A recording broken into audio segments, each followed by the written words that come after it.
Welcome to Batman, Superman, Dawn of Podcast with Adam and Nick. Welcome to another episode of Batman, Superman, Dawn of Podcast. As always, I'm your host, Adam, and with me is my co-host, Nick. Nick, how's it going?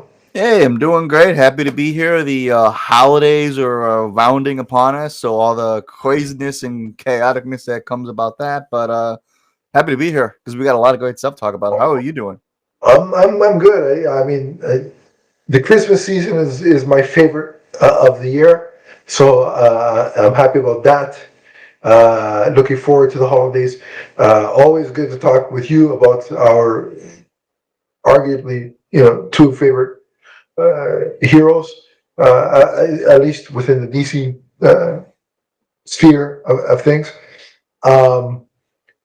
This will probably be, unless my math and I misremembered scheduling, this will probably be the last show on the network for the holidays, and then we'll be back, at least recording wise. I'll probably release stuff so the audience has stuff while the holidays are happening. So once you've eaten all the food, which I recommend, and then opened all your presents, then you'll have stuff to watch and listen to while the holidays are going on. But in terms of recording, this will be the last one before a couple week break. And don't drink too much eggnog. Look, if something big breaks, I'll find a way to talk about it. Yeah. We'll wrangle up some of the co-hosts and we'll do something on the fly. I mean, that's if something huge. Like if DCU Batman gets cast, on December 24th, well, on the 26th, we'll probably jump on quickly and record a 5-minute thing talking about how it's probably not Brendan Sklenar. But anyway, this will be the last show, recording-wise before the holiday break. But what a show it is, because we got a lot to talk about. Let's talk about the behind the scenes Warner Brothers sale or prospective sale first. That's the less exciting, interesting part of it all. So we'll start with that.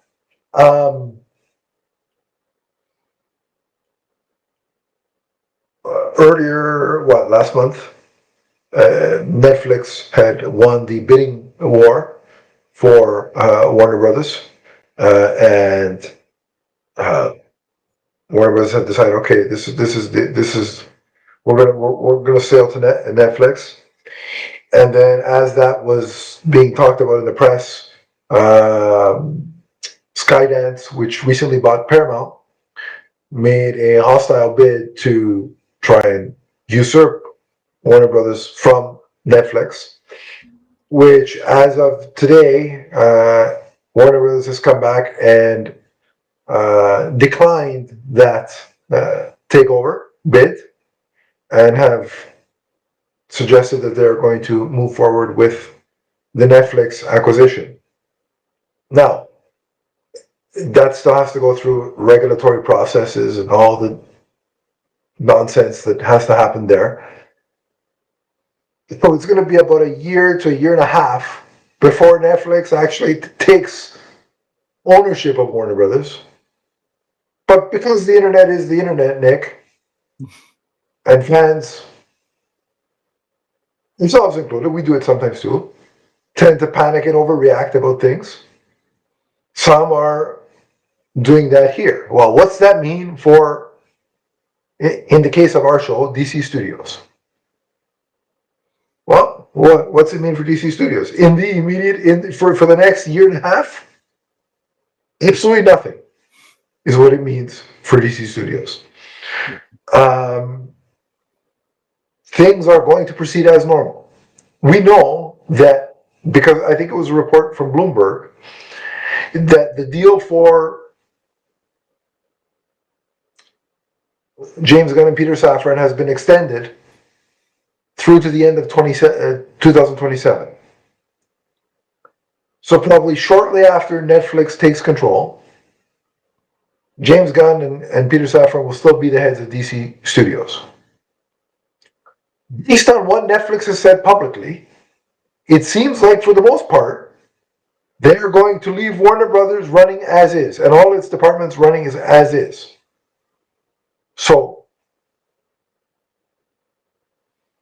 for now, that means even when Netflix initially takes control, and that's why this extension, I think, was made, James Gunn and Peter Safran will be in charge of DC Studios.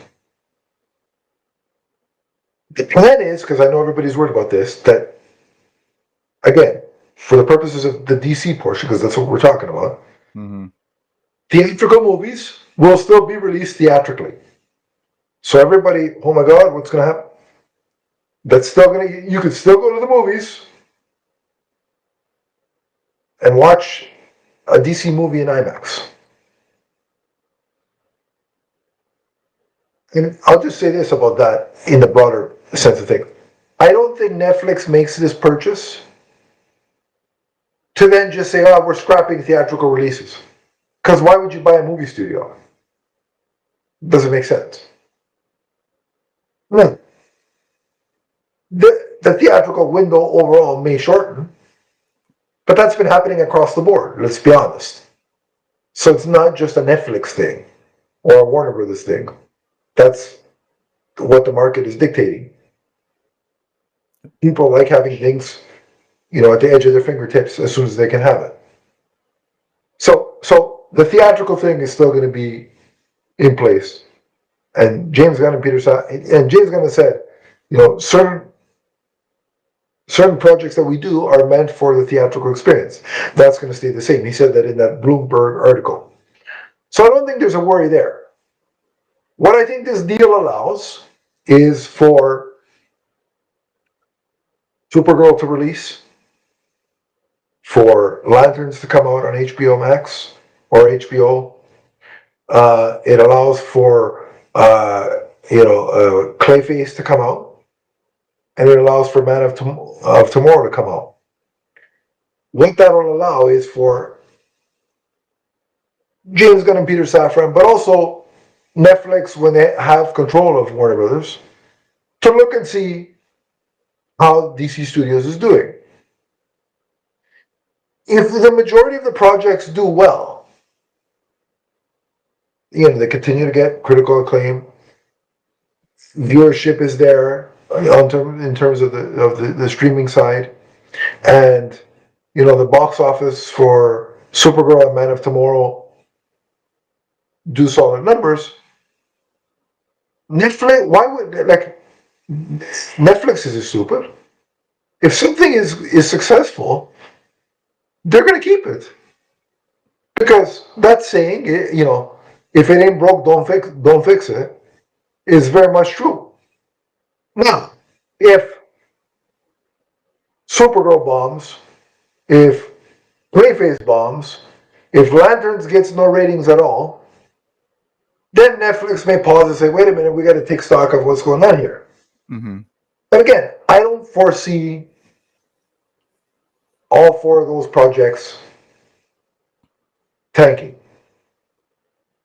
The reason I don't see that happening is Superman, and again, this is a superficial thing, but I think it's noteworthy. Superman was the #1 movie ranked by IMDb in terms of interest for the year of 2025. That says something to me. It was ranked #1 on IGN, I think it was, and #2 by, what was it, Google or something? It's on the short list for nominations in 2 Oscar categories, right? So the movie has had an impact after its theatrical release. It's done very well on the video platform, home video platforms, streaming platforms, the pay to view streaming platforms, which Netflix will like to see, right? They don't like that it's doing very well on streaming. They'll really like that. And it again, being placed on all these lists, it shows the overall interest. And aside from certain potholes on the internet that want to, a franchise that was dead in the water after the second movie got a 29% on Rotten Tomatoes, and had three of the biggest superhero icons in media for the first time.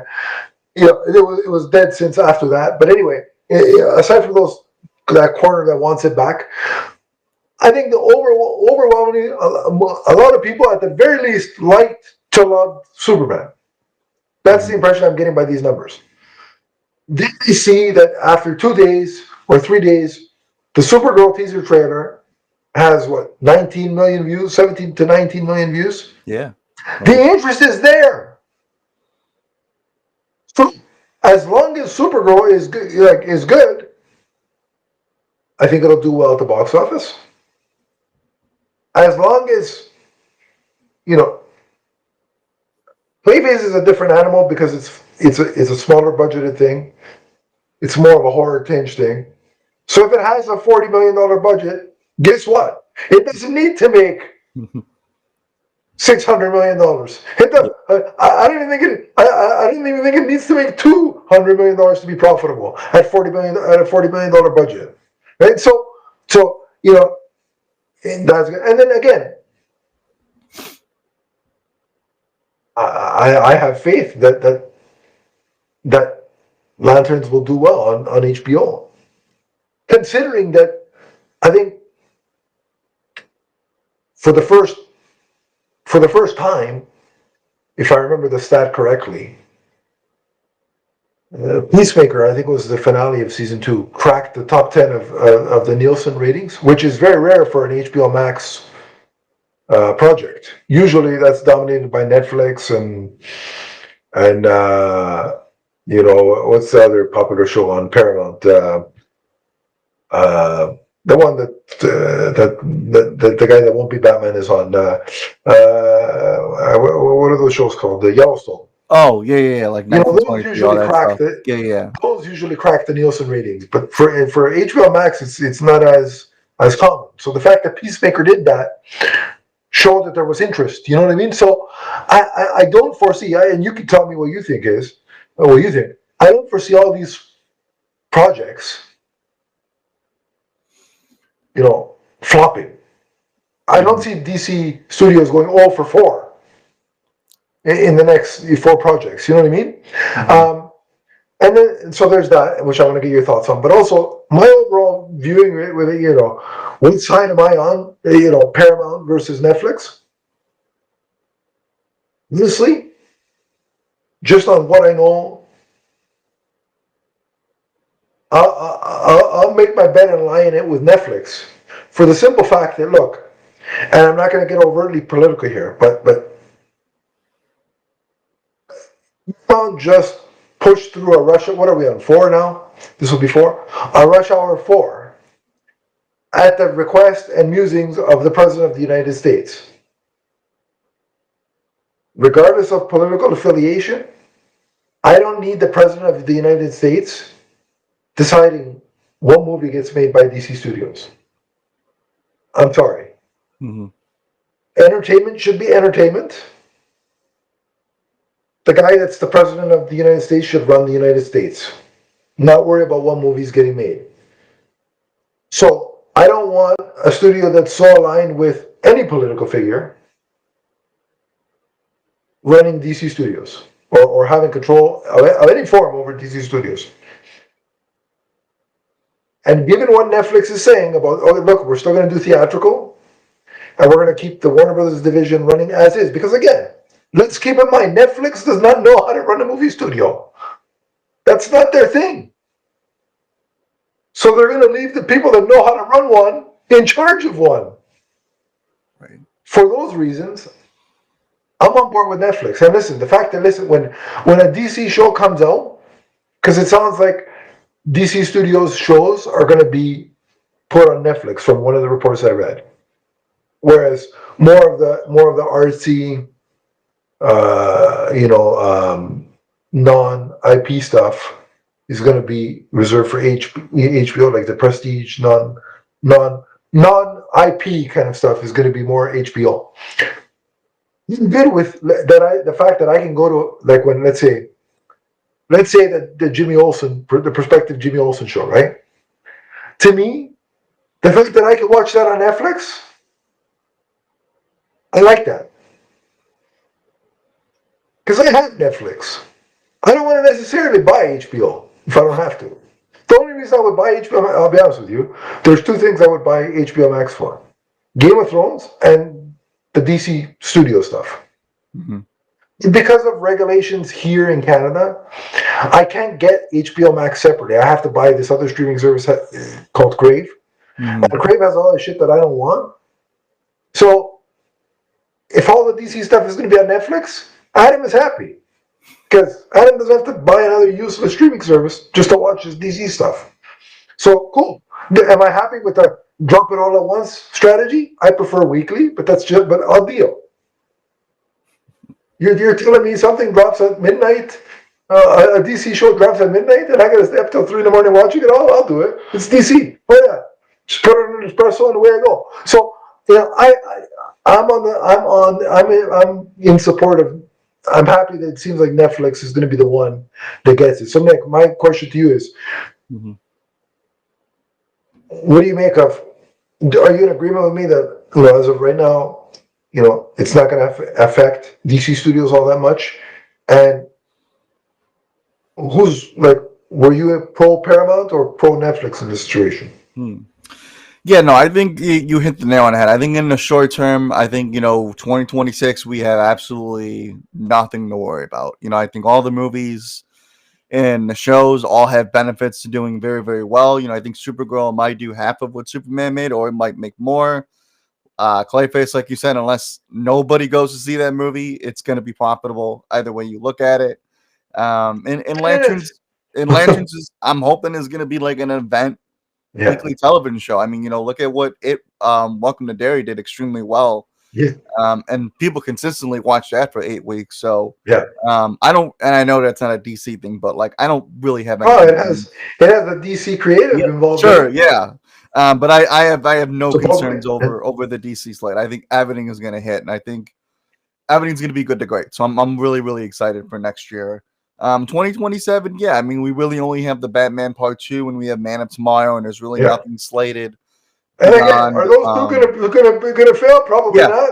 I don't think you have to worry about watching those on Netflix. I think those are still gonna come out in the theater. So I think we have nothing to worry about on that side. I mean, other than that, yeah, I'm a little heartbroken that Warner Brothers even has to get sold to begin with. It's a studio that's meant a lot to me throughout all my life. They have the richest library in film. They've dominated the theatrical space for many, many years. But at the end of the day, look, I mean, Netflix dominates streaming. You got to give credit where it's due. That they're the kings of streaming entertainment, and Warner Brothers is the kings of theatrical entertainment. So I'm going to say, hopefully, it's kind of just the bread and the butter. So hopefully, I'm just gonna it'll blend in nicely. Yeah. At the end of the day, none of us know what their plan is, right? I know everyone's freaking out that this is the death of movie theaters. I mean, it could be, it could be not. But you already brought up the point.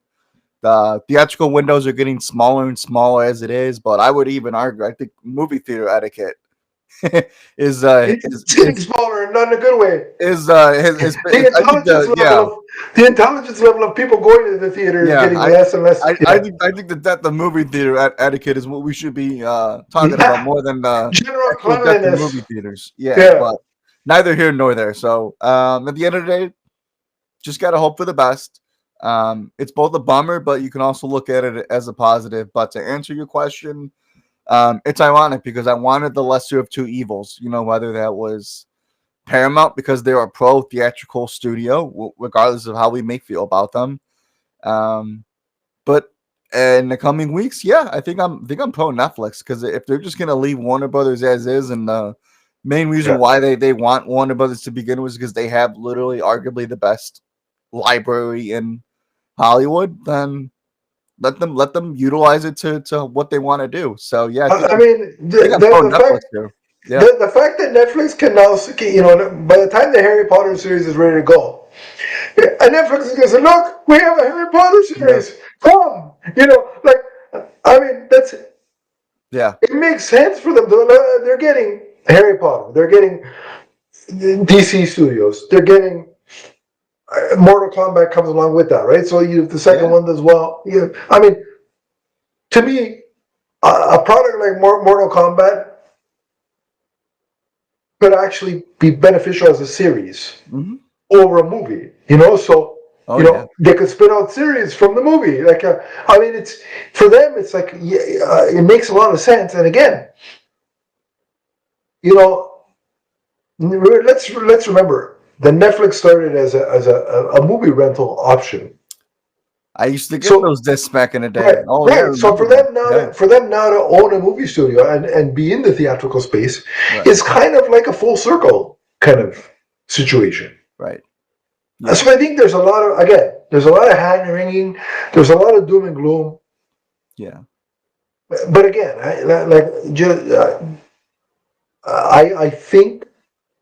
I don't think they would buy a movie studio just to say, screw that, we're not going to release anything in theaters.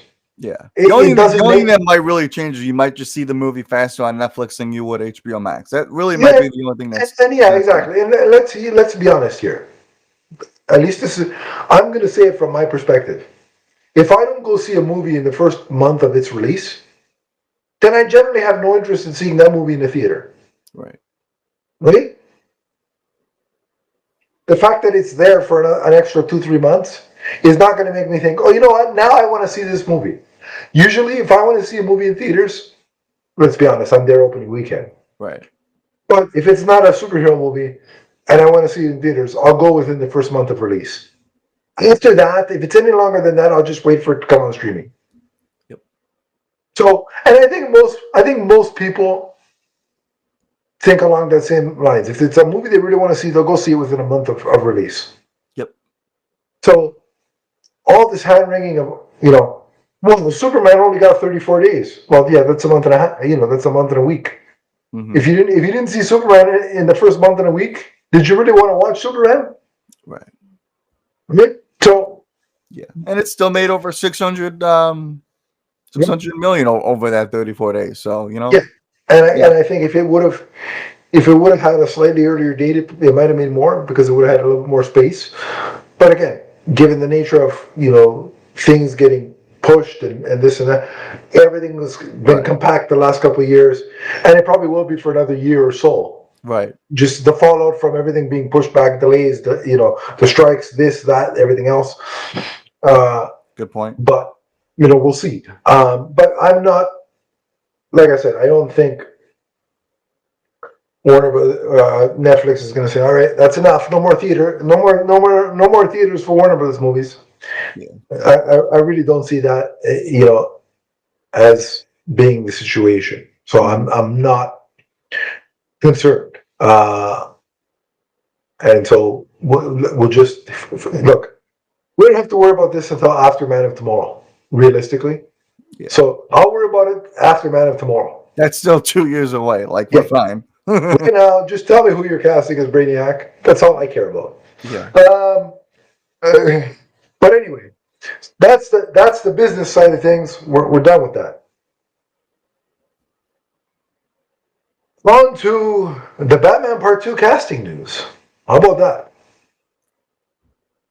So it does exist. Pre-production is still underway. It does exist, indeed. It does exist. And former MCU star. Hold on a second. Where the hell did it go? You're gonna have to use the Dragon Dagger. Well, I got it. There we go. He's used so many of them that he had to open a new pack. Former Marvel Studios star, Black Widow herself, and one of my multiverse wives, Scarlett Johansson, is in final talks to star in the Batman Part 2 alongside Robert Pattinson. There's a lot of back and forth on who she may play.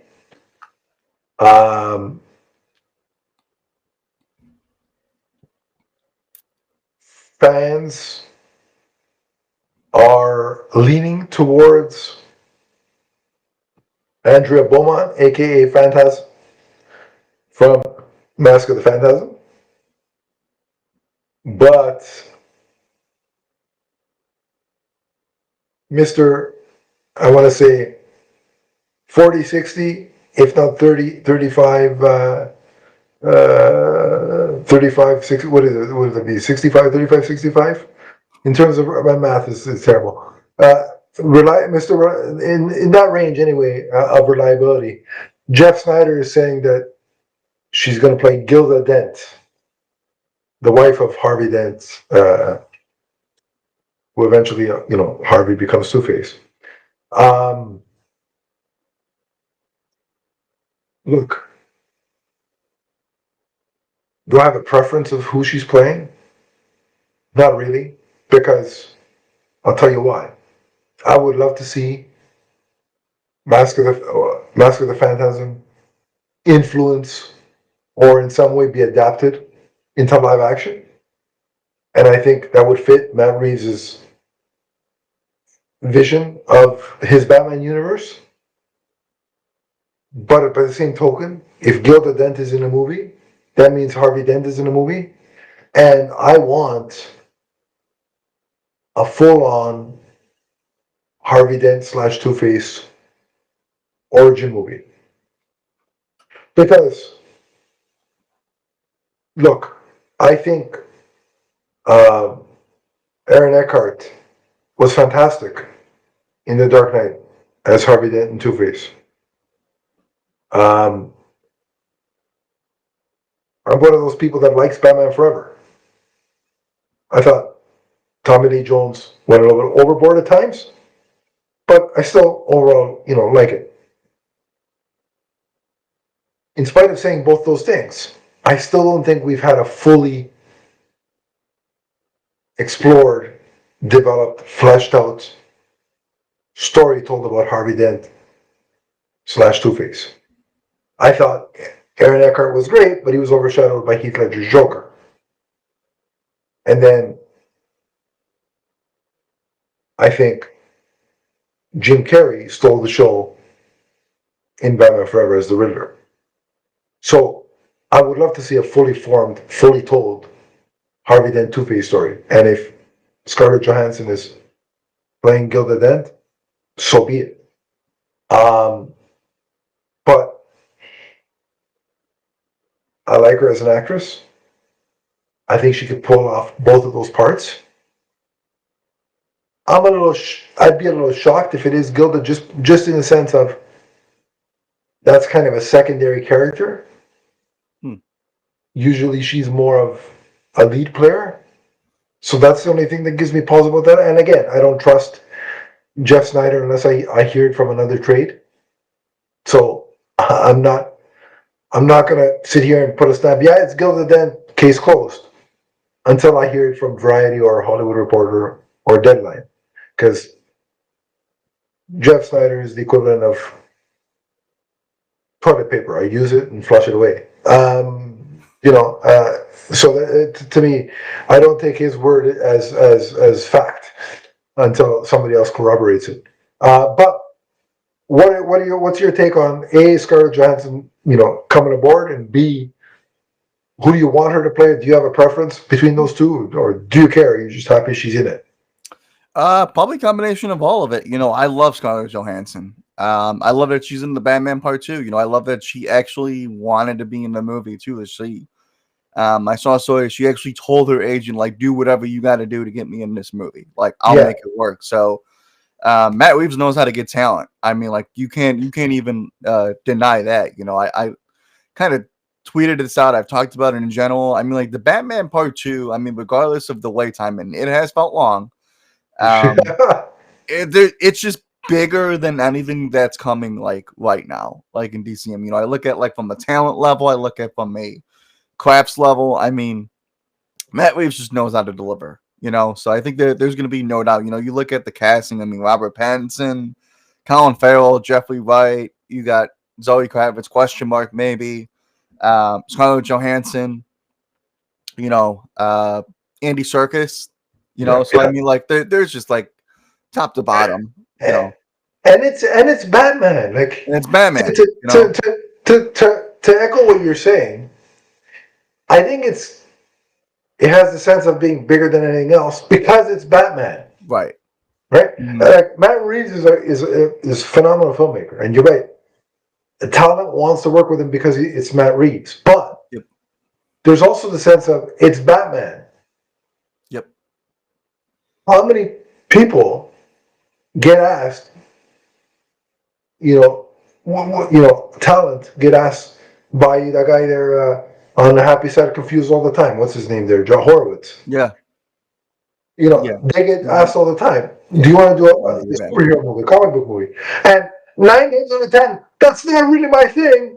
But if it's Batman, Until the so, guy with the pointy ears comes knocking. so Batman is Yeah. on a different level than pretty much in terms of attracting Hollywood talent. Yeah.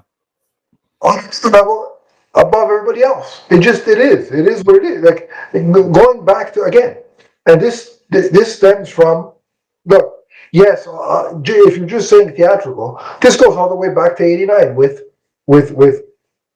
attracting Jack Nicholson, and then down the line, you look at all the people that have been through this franchise, top tier acting talent. But look, take it back to '66 to not let that be outshadowed. The show. How many A-list celebrities wanted to do a guest spot looking through the window as Batman and Robin were climbing just because it was Batman? Yep. So this goes back again. This goes back to the '60s.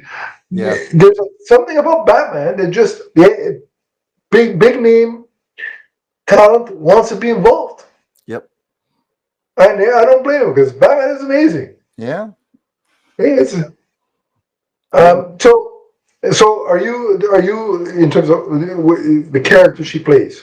Do you have a preference between Andrea Beaumont or I was ready to levitate at the idea of Scarlett Johansson playing Andrea Beaumont as Phantasm because I mean it's a top 5 Batman story in my book. I think it's one of the greatest Batman movies of all time, not even like just animation. Agreed. And like Phantasm in live action, I mean like that writes itself. But the whole love interest turned villain because I mean, listen, she's one of the hottest actors, literally figuratively on the planet. I mean, she can pull anything off. I mean, like you don't get her and then say, oh, she's gonna be Vicky Vale. I mean, I don't think you get an actor of that caliber. Not that I don't like Vicky Vale, but I mean, like she's bigger than that. So she looks like Vicky Vale in All-Star Batman and Robin. If you want to check that, if you want to check those Jim Lee pictures out. Not that she couldn't pull it off. That's not what I'm saying. Check those pictures out. Yeah. She likes bats. There you go. Yeah. Something about Gil the Dento kind of strikes me, because like while Matt Reeves does have horror roots in him, so Phantasm could be possible. I look at all the villains that have been teased for this movie, going back to Hush, Phantasm, Poison Ivy, now here's Gil the Dent, so maybe like the Holiday Killer, maybe we are in line for a whole like mystery noirish Batman movie again. But you know what? I kind of look at it like he really set this up kind of perfect if you really think about it. I mean, you got Joker, you got Catwoman, you got a Penguin, you got a Riddler. Really, all you would need to do is introduce one or two more people, and Arkham was already teased at the end of the Batman, so it's not out of the realm of possibility. So I kind of like the idea that it could be like this murder mystery where Batman thinks it's said villain, and we kind of like get flipped the script on constantly, and maybe he's got a relationship with her. The Dents being in this movie makes it all that more compelling for me. So I'll be honest with you, like if it's Gil the Dent, if it's the Holiday Killer, and it's another mystery movie, all Matt Reeves really has to do is make the mystery a little more fun, and then have a little more, make the movie more action packed, right? And then I think he's good to go because The Long Halloween, that's a fantastic story, and if he's gonna, and if God willing, we don't gotta wait long for part 3, and he wants to settle in the dark victory. Can part three come out before I'm 60? Yeah, because part 3 needs to come out before none of us have oxygen tanks. But I'm 42 now. I'll be 44, but 44 by the time the Batman Part 2 comes out. That gives you 16 years, Matt Reeves, to make part 3. You know what? I don't think Netflix would let him wait that long. To be honest Yeah, with you, I think that's the I pro think of the it. streaming giant would say, "We're on a timeline here, I think sir." Netflix would either be you can either make an 8 episode series or you got to make this movie in like 2 Yeah. years. Yeah. So take Yeah. the pro for what you will. Actually, on that one. But again, Yeah. to me, who, and maybe this stems from the fact that we're getting a DCU Batman, right? So, like, I'm at the point where whoever Matt Reeves wants to use, go for it. Yep. I'm there. Yeah. I'm seated. He's gonna deliver. He's gonna deliver. And the other reason is because I watched the Batman and I love the Batman, so I know and the Penguin was great too. So I know he's going to deliver. But also, whatever villains we don't get from him, we'll get some of those in the DCU Batman. Right. So again, the beauty of having 2 Batman projects in the works in different stages is that whatever we don't get from one, we'll get from the other. Mm-hmm. So it's the perfect situation of having your cake and eating it too. So there's that. So you're good regardless of who they come out and eventually announce that she's playing. Mm-hmm. I will say I don't think it's one name I'm willing to scratch off the list is Poison Ivy. Yeah, I don't think that's happening. I just think that's a bridge too fantastical for what. Unless she's like a political activist, but I don't know how you do Poison Ivy without the Like what would be her thing? Actually pricking you with the Poison Ivy plant? Like is that going to be like? Would that be her mode of So yeah, I think we can rule her out. But whoever it is, if it's Gilda Dent, if it's the Phantasm, if it's a gender bent Hush, right? Whatever. Just it's a combination of all of them. Yeah. Go for it. Whatever Matt Reeves is creating, let him do it, and I'll be there in 2027, hopefully, sitting in a theater, probably complaining about the idiots sitting behind me or in front of me because they don't know how to behave properly. But I'll be there. Yep. Speaking of theaters, and this is good. I think it's a good transition. And what we're going to watch in theaters in 2026, SUPERGIRL had its first teaser trailer. And I was excited to see this trailer because the only thing we had seen up until this point, officially, was the trailer was the image of Millie Alcock sitting in her chair, in her cast member chair. That was a theme of 2025, cast member chairs. We had Millie Alcock, and then we had the whole Avengers thing for 4.5 hours. Yeah, good call. Figuring out who the cast of Doomsday was. But anyway, so that seemed to be a theme in 2025. But that's the only image we had of her in that bar, sitting in that cast chair. Yep. So we finally get this trailer, and I got to say, overall, I was really happy with what I saw. Look, it's not heavy on story, right? Like we don't get much in terms of the way of being able to piece together what the story is, because I'm going to come out and say something that may be controversial to some, but I think this DCU regime understands the idea of what a teaser trailer means, and that goes back to Superman, as opposed to what the Sony branch of Marvel offerings understands a teaser to be, because the Supergirl teaser teases something, it gives you a little taste visually of what you're going to see. Whereas if you watch a Spider-Man related teaser from Marvel, it's 2.5 minutes and it tells you the whole movie. Like I'm one of those people that misses the days where a teaser is a teaser and a trailer is a trailer. I don't like getting a teaser to the teaser. Like that to me is pointless. But I actually like teaser trailers and then trailers and then final trailers. Like I like the 3-stage, process. So, and I think Supergirl delivered on the teaser aspect of it. What you saw generally in this first teaser is I got the character beats and some pages from the Woman of Tomorrow book, from the first portion of the book. That's what I felt like I was watching when I saw this teaser. It really captured those early chapters, or that early chapter of the book, from Kara's perspective. I thought her character was consistent with the brief bit we saw in Superman. But I think what this trailer does give is, while it doesn't give away too much story-wise, it gives you a little bit to show you why Kara is the way she is. That party girl drunken facade is exactly a facade to cover up the emotional damage and pain that she's experiencing, because she actually lived on Krypton and watched it die and explode, as opposed to Superman, who was rocketed away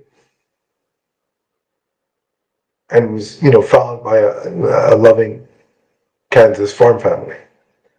Those are two different experiences. And so that is why Kara is the way she is. And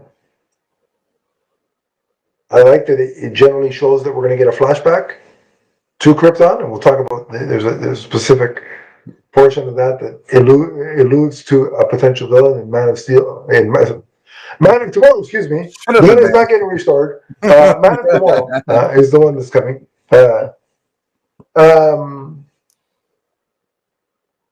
I thought it was very smart to open with Krypto. Like, Krypto hooked everybody with Superman. Let's do it again, and it worked. Yep. Like, first of all, I thought, Krypto licking the outside of the alcohol bottle probably got him a little bit, tipsy, and then him peeing on the newspaper, that it just happened to be a newspaper touting one of Superman's exploits. I thought it was a funny little bit, because he's a dog. Dogs do that thing. Like, I saw people, oh, that's an insult to Superman. I'm like, really? You're gonna overanalyze it to that degree? Like, it's a dog.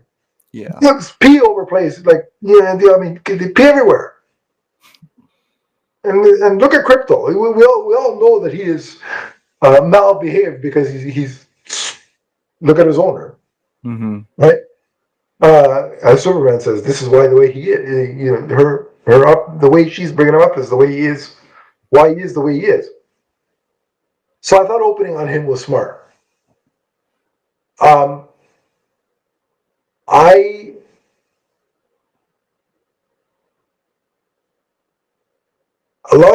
like the song choice, of Blondie, right? And the Call Me, I think is the name of the song, right? I thought that was a good song choice. I know a lot of people are making the comparison. Well, it looks like Guardians of the Galaxy. I mean, superficially, I guess. Because if you have a Walkman now, you're automatically associated with Star-Lord, I guess. That's the thing. But I think I was fortunate enough to read Woman of Tomorrow. And when I was watching the teaser play out, I saw more of the book than I did of Guardians. You know what I mean? I like that we see a little bit of her traveling with what is it, Ruthie, I think is the character's name. I love that. And there was that scene where they're caught, or they're cornered by, I guess, these intergalactic bandits or whatever they are, and it's a group of them, and it's just them two, Supergirl and Ruthie. And Supergirl's like, "Oh, this looks like it's gonna end badly." And then she pauses, and she's like, "For you guys," and then you see her start kicking some major ass. I really like that.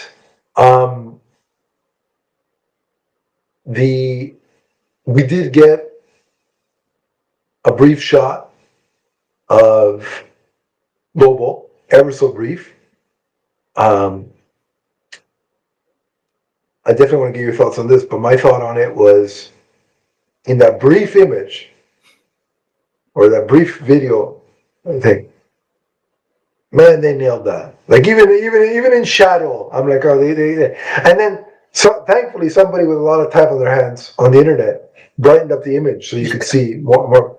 And all I'm gonna say is, Jason Momoa's Lobo, just from that brightened up image and that one brief millisecond of footage, is the definition of an actor being perfectly cast and matched with a character, if I've ever seen one. I mean, there are a few. There's Christopher Reeve as Superman, Robert Downey Jr. as Iron Man come to mind. Like, those are my, in terms of perfect comic book casting, I think those are my top two. And this would be probably number three. Because it just seems perfect to me. Mm-hmm. So that, and then, you know, Ruthie asks, you know, is there other people on Earth with powers like yours? And Kara makes the point of saying, it's just a party of two, meaning her and Superman. We see her crying over a injured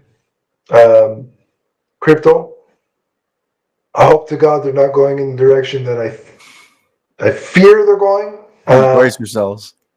Greg, no, I'm just going to put the warning on now. Greg Gillespie, James Gunn, do yourself a favor. Do not kill Crypto. That's going to make a lot of people unhappy. Don't do it. If you want to injure him, I guess, sure. But then he recuperates, fine. Don't kill Crypto.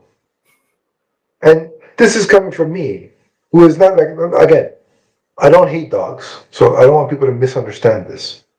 Mm-hmm. But when I grew up, I had a massive fear of dogs. So they're not my most favorite thing in the world. I want them well fed and well taken care of. But I don't want to spend copious amount of time with, let's say, a group of dogs. That's not on my list of things to do. I like a whopping 3 dogs in the history of my life. I'll tell you which 3 they are. They're my brother's dog, because I had no choice. Because if I want to go visit my brother and his kids, the dog is there. So I had to get used to it. 2 is a friend of mine has a dog. I like that dog. And 3 is Crypto, who is fictional. But still, coming from me, don't kill Crypto is what I'm saying. Yep. So I wonder how they're going to play that. We saw a quick shot of Krem, which is the villain. He looks very different than the comic book counterpart. I don't mind that though, and here's why I say I don't mind the difference. In the comic, he just looks like a redheaded dude with a beard. That's not exactly exciting or visually imposing. No offense to redheads with a beard, but I'm sorry. You just look, he looks like a lumberjack without a shirt in the comic. I'll just call it what it is, right? So I don't mind this change where he looks more like a Mad Max inspired villain, right? It's a good call. It's fine. It didn't deter me one way or the other. One of the things I want to comment on too, and we're going to get your thoughts on all this in a second. I just want to set the table, and then you can go off on all these topics. There was a shot where Supergirl falls to her knees, and we see her on a planet, and it looks like there's a green sun, which is a very influential portion of the book. So I'm glad to see they're adapting that. I know some of our mutuals have, one of the few issues they had with the trailer was that it doesn't have the visual, at least from the first part, the visual color scheme of the comic, the color flair of the comic. To which my response is, at least the parts we've seen. Mm-hmm. Like, we've only seen a portion. And let's remember, Supergirl goes to a wide variety of planets through the course of Woman of Tomorrow, and they all look distinctly different. That could very well be the case here. We just don't know yet. So I think it's too early to say whether the color palette will eventually, sync up with what we see in the comic. And then there was the last part of the trailer where we finally see Supergirl in full costume. And she said, what's Superman? And we're hearing a voiceover from Ruthie, where she says, what's Superman like? And Supergirl responds, he sees the good in everybody, but I see the truth. And we see her hovering over, and she's in costume. And then she comes down, and she lays waste to, the antagonist she's fighting against. That was a great line in the trailer. A great distinction, I think, between Supergirl and Superman. But before I turn it over to you to get your thoughts on all this, the last thing I'll say is one of the reasons I like Woman of Tomorrow and this teaser trailer is because Supergirl is uniquely different from her cousin. There are far too many comic stories and even to some degree the live action TV show with Melissa Benoist that essentially just made Supergirl Superman in a skirt. That's not who the character is. Yep. She's far more than that. I think the Woman of Tomorrow book shows that. So if you haven't read it, read it. But I also think this short little teaser trailer also demonstrates that. And that's why I really liked it. So Nick, take it away. Give me all your thoughts on the teaser. Yeah, I mean, as a big fan of the Woman of Tomorrow comic, and I know we've reviewed it and we both have read it well before then. We talked about it. I was really excited for this movie. I think that, again, like you said, it's a teaser trailer, so much like Superman didn't show that much at the first teaser trailer, it showed just enough. All I was really looking for in a teaser was just a taste of like the visual tenacity to see if they were going to stay true to the book, and I wanted a small taste of the emotion, which I think I got both of those things in this teaser trailer. Yeah. In all respect and credit to Melissa Benoist and Sasha Calle, but I think Millie Alcock in the 1 minute and 50 seconds that I saw her in this trailer is pitch perfect. I mean, 100%. Yeah. Clearly casting and comic book accuracy isn't going to be a problem in the continued DCU. So I don't think we have anything to worry about on that point. And tomorrow they'll announce Jack Black as Brainiac. Just watch. and watch me eat my words. Hey, cut this out, Donnie, if that happens. Just saying. You brought up the point of Lobo, and I completely agree with you. He's actually the part of the story where I think he could really work for a lot of people. I remember when Tom King said in an interview that he actually wanted to put Lobo in Woman of Tomorrow. Right. He just couldn't fit the character in. So that to me already tells me like Lobo's not just going to be in this movie for gags, for theater gags. He's actually going to have an importance to the story, which I really like. As a character like that, if you use him the right way. Yeah. And they could put, and then you can continue on with the trailer, but just on the Lobo portion, I think they could parlay it. Look, I don't know if Lobo could sustain a whole movie by himself, but I think a series, like a 6 to 8 episode series of him, jaunting across galaxies, bounty hunting, that could be fun. I'd watch that for 6 to 8 episodes. Yeah. With Jason Momoa? Absolutely. Money Momoa. Yeah, certainly. Yeah, Money Momoa.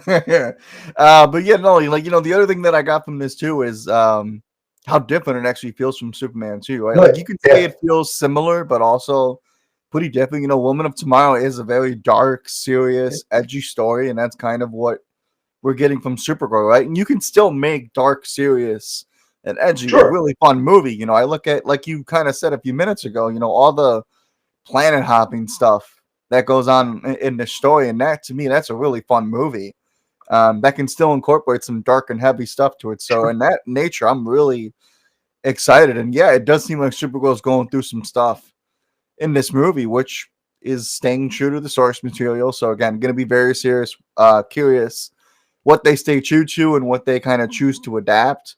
But overall, I think I'm really, really excited. I'm really looking forward to it. And obviously, like that line that Karya says about, Superman sees the good in everybody and I see the truth. I mean, in that line alone, I mean, she's not female Superman, right? I mean, absolutely. so already, like, I'm already seeing that's the differentiation that I've been looking for. And all I really wanted was I wanted something that felt a little bigger than Superman did, and I wanted something that feels a little different than Superman. Like I want every DCU project to feel bigger than the last. I want it to feel a little different, but they can all still feel a little same because they all will. I mean, look, there's a similarity in the sense that we see, like, look, they flat out show you Superman, so it's the same. I mean, there's no confusion, but exactly. But it does look a little different and feel a little different than Superman, which it should, which is great because when I pick up a DC comic, right, when I read The Flash and I read Detective Comics, they feel different. Yep. Yes, they should, because The Flash and Batman are not the same character. They shouldn't be the same character. The Flash should not be made to be dark and broody like Batman. And somebody should have known that from 2016 or 14. I should 13. When did that other 13? Sorry. Yeah. Not every character is Batman with superpowers. Batman is Batman. Flash is Flash. Green Lanterns. There's many of them, so they're all different technically, right? And that's just me going off because I saw some idiot say, I thought they were looking at they were purposely farming for engagement. They're one of those guys in the corner of their parents' basement looking for a certain thing. I thought Green Lantern was black. Oh no, sorry. He said I thought Green Lantern was white. To which I'm like, moron. Yeah. Hal Jordan, Green Lantern is white. John Stewart, Green Lantern, is black. Flea's Orange Lantern is friggin' orange. Like, hello, like read a comic, or don't intentionally pretend that you're stupid. These people know as well as I do that there are more than one Green Lantern, etc., etc. Right. Well, that's a rant that Donnie's gonna have to listen to on the next Green Lantern podcast, so I'll save it for him. God help you, Donnie.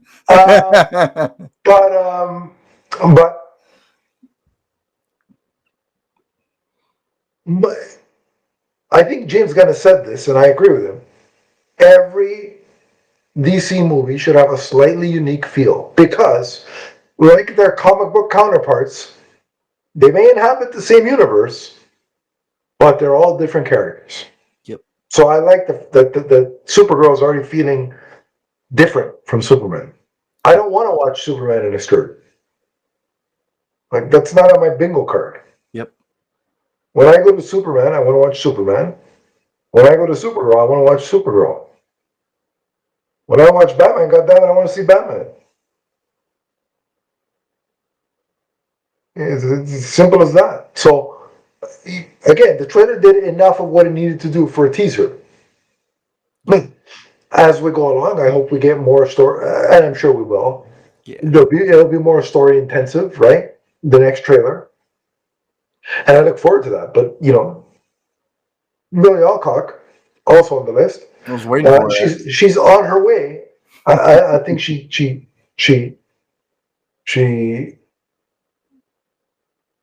captured the iteration that was in Supergirl Woman of Tomorrow perfectly to the screen. Yep. I'm excited. And I think, Craig Gillespie is a fantastic director. And you could see some of his flavor in this. It wasn't just like, okay, the music, you could say maybe James Gunn had an influence on the music. Sure. But this already did feel different from Superman and Peacemaker, Ninja Commandos. So, it wasn't just It wasn't, let me just copy James Gunn's style. Like, I could definitely see Craig Gillespie's kind of stand forming on this, in this teaser, briefly. Yep. So that's good as well. The last thing I want to touch on, and then we'll wrap it up. There was a scene with a flashback to Krypton. Mm. First of all, I got to say, I'm so glad that, again, a brief picture of Krypton so far. But nothing there was a phallic symbol. There weren't giant dildos freezing and sending people off into something else that looked like something else that was sexual in nature. Like, there was none of that, and I'm glad for that. I was like, yeah, thank you. Like, I'm not a prude, but thank you. I didn't need that. Because I rewatched funny, there was nothing on, and Man of Steel happened to be on, and I watched it, and there's the whole scene, and I'm sitting there, and the more, like, it never really dawned on me before, but I was just, I guess I was in a particular headspace, and I'm like, that looks like that shape, I tell you. That looks like a giant penis, and the ship it is going into looks like something else. That, may intertwine. Yeah, anyway, this is PG-13. I got to keep it clean. But you know what I'm saying. So I was glad to see that Krypton didn't have any of that, at least briefly. The other thing, but more specifically, we see like a dome or a dome kind of force field engulfing what I assume is Kandor, right? Do you think that's Brainiac? I think if I was a betting man, Krypton. If I was a betting man, I would say that there's some connection. Yeah. Okay. I thought so How about too. you? Yeah. Oh, I definitely think so. I definitely think. And look, I know James Gunn has come out and said, because he debunked the fact that Dave Bautista, the rumor that Dave Bautista is the frontrunner. I believe that. I believe that he debunked that it's Dave Bautista. Yeah. But he also said, I never said Brainiac was in the movie. But he never said what. Yeah, right. Fair. But he also never said Ultraman was in the movie. Exactly. And Ultraman look, Brainiac is in this movie. Yeah. And if he's not, I'll eat my words. But he's in the movie. Yeah, I think he's in the movie. As far as I'm concerned. Yeah. So don't say James Gunn now, because I know what's going to happen when the first teaser for Man of Tomorrow comes out. Mm-hmm. When we're sitting here this time next year and the Man of Tomorrow teaser comes out, you're going to hear people on the internet, again, of that certain persuasion that want one iteration of this franchise restored. It's not going to be on Netflix, even though Netflix is buying Warner's. That dream is over. Deal with it. But they're going to come on and say, James Gunn lied because Brainiac is in it. No, all he said was, I never said Brainiac was in it. Mm-hmm. Again, read the post. Nowhere does he say Brainiac is not the villain. Right. Because if he said that, and then, Brainiac ends up being the villain, then you could say, well, he lied. Right. But he just said, I never said Brainiac was the villain. Mm-hmm. And again, spoiler alert, until a filmmaker wants certain details to come out, guess what? They're going to lie to you. It's part of the gig. It's part of the deal. Jason Momoa swore he was an Aquaman. And I saw him as Aquaman. Well, how many? 4 times? He played Aquaman 4 times, I think. Yeah. BVS, Justice League, Aquaman 1 and 2. Yep. But he swore to Josh Horowitz he was an Aquaman. So they lie to preserve filmmaking secrets. It's part of the gig. Yep. Didn't Chris Evans say he wasn't in Avengers Doomsday? And how many times did Andrew Garfield lie on national television? So I mean, deal with it. Filmmakers lie. Move on. Yeah. But anyway, I think it is Brainiac, and it is involving Brainiac. Mm-hmm. And I'm excited, like the fact that that'll be some carryover, and that to me suggests that space movie makes all the sense. Yeah. Probably be in Man of Tomorrow as well. I think that's great. And like I said, bring on, when June 2026 rolls around, I will be in theaters opening weekend to watch Supergirl, and then Nick and I will most likely review it once we've seen it, just like we did with Superman. Oh yeah. So you can stay tuned for that, and we will be back, of course, in the new year with new episodes reviewing comic books, the past animated movies, the Nightfall movie that's going to come. Nick and I will get together and review that. Oh, yeah, that's right. A lot of cool stuff coming down the track. Maybe we'll do a couple other Supergirl comics that aren't Woman of Tomorrow, just as prep for Woman of Tomorrow, or the Supergirl movie, I should say. We'll figure out all that stuff. We still have to do Dark Victory, because we reviewed Long Halloween, so we still have to do a Dark Victory. We'll do Hush 2 as well, whenever the hell that wraps up actually publishing, because it's been delayed again, the last issue. Yeah. So, but whenever that's done, Nick and I will review that. He'll probably have moved 3 times over before before that book is done. I would have moved, gotten married, had kids. Yeah. He's gonna have grandkids by the time we review that book. We'll see. The Leafs will still probably have not won a Stanley Cup in that time. But what the hell? That's just my lot in life, but that's another podcast. Anyway, but lots to come in the new year. But that wraps up this show. Nick, if people want to track you down and listen to your other show and see your thoughts on films that you review, where can they do all that? Yeah, thank you, Adam. This was a blast. I'm on Twitter, Instagram, Letterboxd. I'm at Nick Zennick. Of course, I am on the Vigilante 1939 podcast. You can just search the name for that show, and it should be available anywhere you listen to your podcast at. This was a great year. I'm very excited for DC in 2026, Adam. And I wish everybody a happy holidays, and there's a lot of great stuff coming next year, so can't wait. It's always a pleasure to have you on, and I look forward to 2026 because, of course, there's going to be DC stuff that we could talk. We're going to talk lots of DC stuff. But I do want to do a Marvel episode with you early in the new year. We'll talk about Doomsday, and it looks like, and I won't get into it here because that's for another episode, but it looks like we're going to have a new Power Rangers series to talk about. Yes, that's right. That's in 2026. Too. So that'll be an episode to look forward to as well. Absolutely. But in the meantime, if you want to hear my rantings and ravings about Supergirl, Superman, Green Lantern, or the way the Leafs are playing or not playing properly, you can do that at Adam_LeafsFan on Twitter. I also have a Blue Sky page, which I will link there because it's too long of a name to remember, so I'll just link it.